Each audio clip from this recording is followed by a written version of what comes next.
Писатель. Больше ничего, к сожалению, не скажу.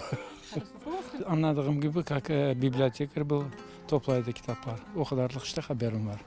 Да, но это известный какой человек. Например, я знаю Джипа Раким, вот та улица, он находился за наше движение, в тюрьме его судили в Ташкенте, а вот Кемаль Яхоп, вероятно, тоже.